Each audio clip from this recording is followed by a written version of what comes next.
ಒಂದು ವೇಳೆ ಇವತ್ತು ನಾವು ಇಲ್ಲಿ ಸೇರಿರೋ ಉದ್ದೇಶ ಏನು ಅಂದರೆ, ಈಗಾಗಲೇ ತಮ್ಗೆ ಗೊತ್ತಿದೆ, ಈ ರಾಜ್ಯದಲ್ಲಿ 1992 ಕೂಡ ನಾವು ಮಾದಿಗ ಸಮುದಾಯಕ್ಕೆ ಪ್ರತ್ಯೇಕ ಮೀಸಲಾತಿ ಕೊಡಬೇಕು ಅನ್ನುವಂಥ ಹೋರಾಟವನ್ನು ಪ್ರಾರಂಭ ಮಾಡಿದ್ದು.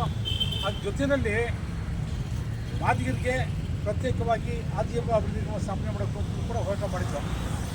ಈಗ 2018ರಲ್ಲಿ ಈ ರಾಜ್ಯದ ಮುಖ್ಯಮಂತ್ರಿಗಳಾಗಿದ್ದಂಥ ಸಿದ್ದರಾಮಯ್ಯ ಅವರು ನಮಗೆ ಪ್ರತ್ಯೇಕವಾಗಿ ಆದಿಯಮ್ಮ ಅಭಿವೃದ್ಧಿ ನಿಗಮವನ್ನು ಸ್ಥಾಪನೆ ಮಾಡಿಕೊಟ್ಟಿದ್ದಾರೆ.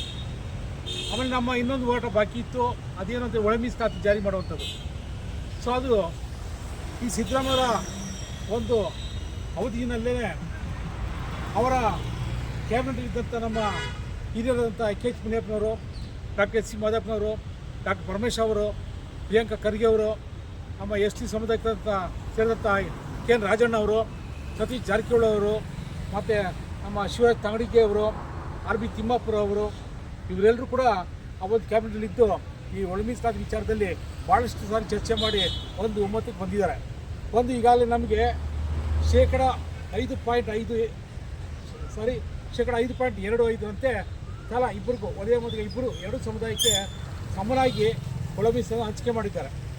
ಅಂದರೆ ಈಗ ನಮ್ಮ ಒಂದು ಬೇಡಿಕೆ ಏನು ಅಂತ ಹೇಳಿದ್ರೆ, ನೀವು ಒಳ ಮೀಸಲಾತಿ ಜಾರಿ ಮಾಡಿದ್ರಿ, ಆದರೆ ಈ ರೋಷ ಪಾಯಿಂಟ್ ಅನ್ನೋದ್ರ ಬಗ್ಗೆ ವಿಚಾರದಲ್ಲಿ ಸ್ವಲ್ಪ ಗೊಂದಲ ಇದೆ. ಅದನ್ನು ಕೂಡ ಸರಿಯಾದ ರೀತಿಯಲ್ಲಿ ಅನುಷ್ಠಾನ ಮಾಡಬೇಕಾಗಿದೆ. ಸೊ ಅದ್ರ ಬಗ್ಗೆ ಹೆಚ್ಚಿನ ಒಂದು ಆಸಕ್ತಿ ವಹಿಸಿದ್ದು ನಮ್ಮ ಡಾಕ್ಟರ್ ಮಾದೇವಪ್ಪ, ಸಮಾಜ ಕಲ್ಯಾಣ ಇಲಾಖೆ ಸಚಿವರಾಗಿದ್ದಂಥ ಮಾದೇವಪ್ಪ ಅವರು ಮತ್ತು ನಮ್ಮ ಹಿರಿಯರಾದಂಥ ಕೆ.ಎಚ್. ಮುನಿಯಪ್ಪನವರು.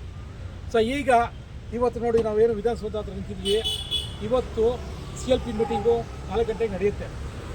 ಈ ರಾಜ್ಯದ ಮುಖ್ಯಮಂತ್ರಿ ಆಗಿದ್ದಂಥ ಸಿದ್ದರಾಮಯ್ಯ ಅವರು ಈಗಾಗಲೇ ರಾಜೀನಾಮೆ ಕೊಟ್ಟಿರೋದ್ರಿಂದ ಆ ಸ್ಥಾನಕ್ಕೆ ನಮ್ಮ ಸನ್ಮಾನ್ಯ DK ಶಿವಕುಮಾರ್ ಅವರು ಮುಖ್ಯಮಂತ್ರಿ ಆಗುವಂಥ ಎಲ್ಲ ಒಂದು ಅವಕಾಶ ಇದೆ. ಸಂಪೂರ್ಣವಾಗಿ ಇವತ್ತು ಅವ್ರನ್ನ ನಮ್ಮ CLP ಸಭೆಯ ಮುಖ್ಯಸ್ಥನಾಗಿ ಆಯ್ಕೆ ಮಾಡ್ತಾರೆ. ಸೊ ಇವತ್ತಿನ ನಂತರ ಅವರು ಹೊಸ ಮುಖ್ಯಮಂತ್ರಿಗಳಾಗಿ ಆಯ್ಕೆ ಆಗ್ತಾರೆ. ಸೊ ಅವ್ರಿಗೆ ನಮ್ಮ ಒಂದು ಬೇಡಿಕೆ ಏನು ಅಂತ ಹೇಳಿದ್ರೆ, ಈ ತಾವು ಮಾಡುವಂಥ ಹೊಸ ಸಂಪುಟದಲ್ಲಿ ನಮ್ಮ ಸಮುದಾಯದ ಪರವಾಗಿ, ಒಳ ಮೀಸಲಾತಿ ಪರವಾಗಿ ಹೆಚ್ಚು ಶ್ರಮ ವಹಿಸಿ ಹೋರಾಟ ಮಾಡಿರುವಂಥ ಕೆ.ಎಚ್. ಮುನಿಯಪ್ಪ ಮತ್ತು ನಮ್ಮ ಡಾಕ್ಟರ್ ಎಸ್.ಸಿ. ಮಾದಪ್ಪ ಅವರ ಉಪಮುಖ್ಯಮಂತ್ರಿ ಸ್ಥಾನ ನೀಡೋದ್ರ ಮೂಲಕ ಅವರಿಗೆ ಇನ್ನೂ ಹೆಚ್ಚಿನ ಜವಾಬ್ದಾರಿ ಕೊಡಬೇಕು ಮತ್ತು ಈ ಒಳ ಮೀಸಲಾತಿಯನ್ನು ಸಂಪೂರ್ಣವಾಗಿ ಜಾರಿ ಮಾಡೋದಕ್ಕೆ ಅವರಿಗೆ ಆ ಜವಾಬ್ದಾರಿಯನ್ನು ವಹಿಸಬೇಕು ಅನ್ನುವಂಥ ಒಂದು ಬೇಡಿಕೆಯನ್ನು ಈ ಸಂದರ್ಭದಲ್ಲಿ ನಾವು ಸರ್ಕಾರ ಮುಂದೆ ಇಡ್ತಾ ಇದ್ದೀವಿ. ಈ ಸಂದರ್ಭದಲ್ಲಿ ನಾವು ಈ ಮುಖ್ಯಮಂತ್ರಿ DK ಶಿವಕುಮಾರ್ ಅವರಿಗೆ ಮತ್ತು ಕಾಂಗ್ರೆಸ್ ಪಕ್ಷದ ವರಿಷ್ಠರಿಗೆ ಈ ಒಂದು ಬೇಡಿಕೆಯನ್ನು ಇಡ್ತಾ ಇದ್ದೀವಿ, ಒತ್ತಾಯ ಮಾಡ್ತಾ ಇದ್ದೀವಿ. ಸೊ ಅದರಿಂದ ಈ ಸಂದರ್ಭದಲ್ಲಿ ನೀವು ಕೂಡ ನಮ್ಮ ಜೊತೆ ಹೋರಾಟಕ್ಕೆ ಬನ್ನಿ, ನೀವು ಕೂಡ ಭಾಗವಹಿಸಿ ಅನ್ನುವಂಥ ಒಂದು ಮನವಿಯನ್ನು ತಮ್ಮಲ್ಲಿ ಸಲ್ಲಿಸ್ತಾ ಇದ್ದೀವಿ. ಜೈ ಭೀಮ್, ಜೈ ಜಂಬೂದ್ವೀಪ.